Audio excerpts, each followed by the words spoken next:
ಇಂದಿನಿಂದ ಹೆದ್ದಾರಿಯಲ್ಲಿ ಟೋಲ್ ದರ ಏರಿಕೆಯಾಗುತ್ತೆ. ಏರ್ಪೋರ್ಟ್ ವಾಹನ ಸವಾರರಿಗೆ ಬೆಲೆ ಏರಿಕೆಯ ಬಿಸಿ ತಟ್ಟಲಿದೆ. ಏರ್ಪೋರ್ಟ್ನ ಸಾದಹಳ್ಳಿ ಟೋಲ್ನಲ್ಲಿ ಶುಲ್ಕ ಏರಿಕೆಯಾಗಲಿದೆ. ಮಧ್ಯರಾತ್ರಿಯಿಂದಲೇ ಟೋಲ್ ಶುಲ್ಕ ಹೆಚ್ಚಳವಾಗಿದೆ. ಈ ಟೋಲ್ನಲ್ಲಿ ರಾಜ್ಯದಲ್ಲಿ ಹೆಚ್ಚು ಶುಲ್ಕ ವಸೂಲಿಯಾಗುತ್ತೆ. ಇದೇ ಟೋಲ್ನಲ್ಲಿ ಏರ್ಪೋರ್ಟ್ನ ಸಾದಹಳ್ಳಿ ಟೋಲ್ನಲ್ಲಿ ಶುಲ್ಕ ಏರಿಕೆಯಾಗಿದೆ. ಎಲ್ಲಾ ರೀತಿಯಾಗೂ ಬೆಲೆ ಏರಿಕೆಯ ಬಿಸಿ. ಆ ನಡುವೆ ಟೋಲ್ ಹಣವನ್ನ ಕೂಡ ನೀವು ಹೆಚ್ಚಳವಾಗಿ ಕಟ್ಟಬೇಕಾಗುತ್ತೆ.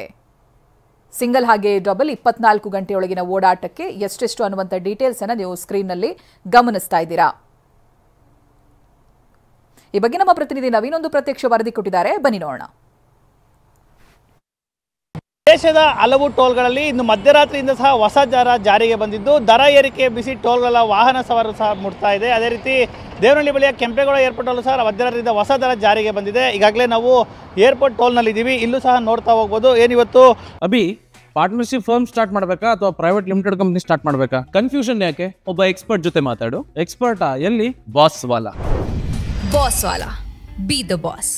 ಮಧ್ಯರಾತ್ರಿಯಿಂದ ಏನು ವಾಹನಗಳ ಶುಲ್ಕ ಹೆಚ್ಚಳ ಆಗಿರ್ತಕ್ಕಂಥದ್ದು, ಕಾರ್ಗಳು ಸೇರಿದಂತೆ ಬೃಹತ್ ವಾಹನಗಳು, ಲಾರಿಗಳು ಸೇರಿದಂತೆ ಟ್ರಕ್ಗಳಿಗೆ ದರ ಏರಿಕೆಯಾಗಿದೆ. ಜೊತೆಗೆ ಕೆಂಪೇಗೌಡ ಏರ್ಪೋರ್ಟ್ಗೆ ಈಗಾಗಲೇ ರಾಜ್ಯದಲ್ಲೇ ಅತಿ ಹೆಚ್ಚು ಶುಲ್ಕ ಪಡೆಯುವಂಥ, ಟೋಲ್ ಸಂಗ್ರಹ ಮಾಡುವಂಥ ಹೆಚ್ಚು ದುಬಾರಿ ಟೋಲ್ ಅಂತಕ್ಕಂಥ ಅಣೆಪಟ್ಟಿಯನ್ನು ಪಡ್ಕೊಂಡಿದೆ. ಅದರ ಜೊತೆಗೆ ಇದೀಗ ಮತ್ತೆ ಕಾರ್ಗಳಿಗೆ 5 ರೂಪಾಯಿ ಸೇರಿದಂತೆ ಬೇರೆ ಬೇರೆ ವಾಹನಗಳಿಗೆ ಹೆಚ್ಚು ಹಣ ದುಪ್ಪಟ್ಟಾಗಿರ್ತಕ್ಕಂಥದ್ದು. ಈಗ ನಾವು ದೃಶ್ಯಗಳಲ್ಲೂ ಸಹ ನೋಡ್ತಾ ಹೋಗ್ಬೋದು. ಈಗಲೇ ಯೂಸರ್ ಫೀ ಅಂತೇಳಿ ಈಗ ಟೋಲ್ಗಳಲ್ಲಿ ಹಾಕಿದ್ದಾರೆ. ಕಾರ್, ಜೀಪ್, ವ್ಯಾನ್ ಸೇರಿದಂತೆ ಸಿಂಗಲ್ಗೆ 120 ರೂಪಾಯಿ ಇದ್ದರೆ 24 ಗಂಟೆ ಅವಧಿಯ ಜರ್ನಿಗೆ 180 ರೂಪಾಯಿ ಇದೆ. ಜೊತೆಗೆ ಬೇರೆ ಬೇರೆ ವಾಹನಗಳಿಗೆ ಬೇರೆ ಬೇರೆ ರೀತಿಯ ಶುಲ್ಕ ಇದೀಗ ಇರ್ತಕ್ಕಂಥದ್ದು. ಈಗಾಗಲೇ ಏನು ಕೆಂಪೇಗೌಡ ಏರ್ಪೋರ್ಟ್ಗೆ ಹೆಚ್ಚಿನ ವಾಹನಗಳು ಬರುತ್ತೆ. ವಾಹನ ಸವಾರರು ಸಹ ಈಗಾಗಲೇ ಏನು ದರ ಏರಿಕೆಗೆ ಒಂದಷ್ಟು ಆಕ್ರೋಶವನ್ನು ಸಹ ಹೊರ ಹಾಕ್ತಾ ಇದ್ದಾರೆ. ಯಾಕಂದರೆ ಕೆಂಪೇಗೌಡ ಏರ್ಪೋರ್ಟ್ಗೆ ಬರ್ತಕ್ಕಂಥ ವಾಹನಗಳಲ್ಲಿ ಹೆಚ್ಚು ದುಬಾರಿ ಹಣವನ್ನು ಈಗಾಗಲೇ ಪಡಿತಿದ್ದಾರೆ. ಈ ಜೊತೆಗೆ ಈಗ ಮತ್ತೆ ದರ ಏರಿಕೆ ಬಿಸಿ ಅಂದರೆ ಅದು ಮತ್ತಷ್ಟು ಗ್ರಾಹಕರು ಸೇರಿದಂತೆ ಇಲ್ಲಿನ ಟ್ಯಾಕ್ಸಿ, ಕ್ಯಾಬ್ ಚಾಲಕರು ಸಹ ಹೊರೆಯಾಗುತ್ತೆ.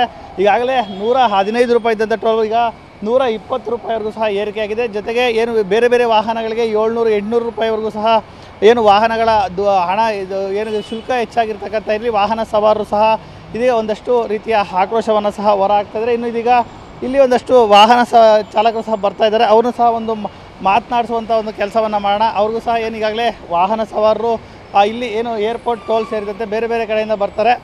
ಸರ್, ಇದೀಗ ಟೋಲ್ ದರ ಹೆಚ್ಚಳ ಆಗಿದೆ, ದರ ಏರಿಕೆ ಆಗಿದೆ, ಏನು ಅನಿಸುತ್ತೆ ಸರ್? ಏನು ಮಾಡೋಕ್ಕಾಗುತ್ತೆ ಸರ್? ಈಗೆಲ್ಲ ಪುಕ್ಸಾಟೆ ಕೊಡಬೇಕಲ್ಲ, ಏನೋ ಮಾಡ್ತಾರೆ.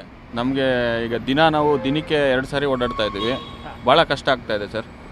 ಏರ್ಪೋರ್ಟ್ ಹೆಚ್ಚು ಹಣ ಇದಾಗತ್ತಲ್ಲ, ಹೆಚ್ಚು ದುಬಾರಿ ಶುಲ್ಕ ಇದು? ಹೌದು ಸರ್, ಹೌದು, ದುಬಾರಿ ಶುಲ್ಕ ಇದು ಖಂಡಿಸ್ತಾ ಇದ್ದೀವಿ ಸರ್ ನಾವು. ಇದಿಷ್ಟು ಏನೀಗ ಏರ್ಪೋರ್ಟ್ ಟೋಲ್ ಬಳಿ ಬರ್ತಾ ಇರ್ತಕ್ಕಂಥ ವಾಹನ ಈಗಾಗಲೇ ದರ ಏರಿಕೆ ಬಿಸಿ ತಡ್ತಾ ಇದೆ. ಇದರಿಂದ ಸಾಕಷ್ಟು ಹೊರೆ ಆಗುತ್ತೆ ಅಂತ ಮಾತನ್ನು ಸಹ ಗ್ರಾಹಕರು ಸೇರಿದಂತೆ ಇಲ್ಲಿನ ಪ್ರಯಾಣಿಕರು ಸಹ ಹೇಳ್ತಾ ಇರ್ತಕ್ಕಂಥದ್ದು. ಕ್ಯಾಮ್ರಾ ಪರ್ಸನ್ ಮಂಜುನಾಥ್ ಜೊತೆ ನವೀನ್, TV9 ಏರ್ಪೋರ್ಟ್.